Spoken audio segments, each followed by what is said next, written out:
Olá, então, meu nome é Pedro Netu, eu sou biomédico do Serviço de Cirurgia Cardiovascular do Hospital São Francisco, e que é coordenado pelo Dr. Fernando Lucchesi, e eu vou apresentar o tema livre intitulado Avaliação de Risco da Cirurgia de Revascularização do Miocárdio, uma análise da acurácia predictiva do Euroscore 1, o Euroscore 2 e o STS. Bom, então, esses principais scores de risco utilizados na prática clínico-cirúrgica pré-operatória, né, eles ainda apresentam algumas falhas, eles não são calibrados para populações diferentes, cada um é feito num país, num continente, e eles nem sempre se adaptam tão bem a outras populações, né. E principalmente em pacientes com idade avançada, esses scores às vezes têm uma predição insatisfatória, eles costumam superestimar o risco nesses pacientes. Mas ainda assim, a utilização desses scores é cada vez mais recorrente, e estratificar esse risco de pacientes para cirurgia cardiovascular é muito importante. Então, a gente precisa continuar investindo em pesquisa para entender como esses scores funcionam e como é a melhor forma de utilizar eles. O objetivo do nosso estudo, então, foi extrair e avaliar quais seriam as acurácias preditivas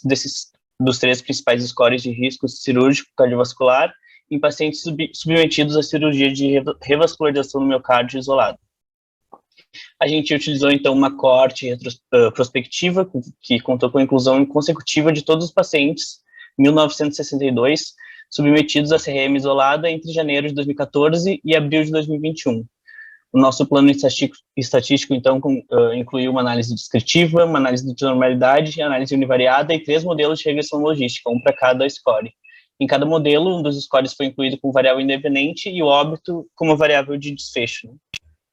A partir das regressões que a gente fez, a gente extraiu as probabilidades de óbito. E dessa forma, a gente fez, com o cálculo das áreas sobre a curva, né, da curva ROC, foi possível avaliar a acurácia preditiva dos scores e então comparar elas por meio da aplicação do teste de DeLong. Essas análises todas estatísticas foram realizadas por linguagem de Python utilizando o Jupyter Lab, a ferramenta Jupyter Lab. E o nível de significância que a gente adotou foi de 5%. Então, começando a apresentar os resultados, essas são as características basais da nossa amostra. O grupo, né, a amostra geral foram 500, a maioria dos pacientes foi do sexo feminino, com uma média de idade de mais ou menos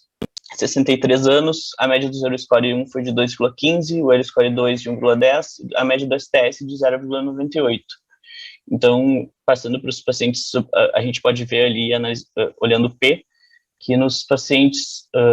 em óbito, eles foram, normalmente, tiveram mais pacientes do sexo feminino, os pacientes foram mais velhos, maior Euroscore 1, maior Euroscore 2, maior STS, e o que é esperado, né, que como esses são scores de avaliação de risco cirúrgico, que eles estivessem maiores nos pacientes óbito. Então, pela regressão logística, a gente pode né, reforçar isso, que os scores tiveram um P significativo na regressão logística para a predição de mortalidade, então eles foram preditores independentes de mortalidade, também como é de se esperar, mas extraindo esse resultado, a gente pôde fazer as curvas ROC para analisar a acurácia, que a gente pode ver que, apesar deles apresentarem uma relação com o óbito, né, serem preditores independentes a partir da regressão logística, a acurácia preditiva desses scores não apresenta uma boa área sobre a curva nas curvas ROC, né, de predição, sendo essa área sobre a curva próxima de 0,7, com P baixo, uma diferença baixa entre eles.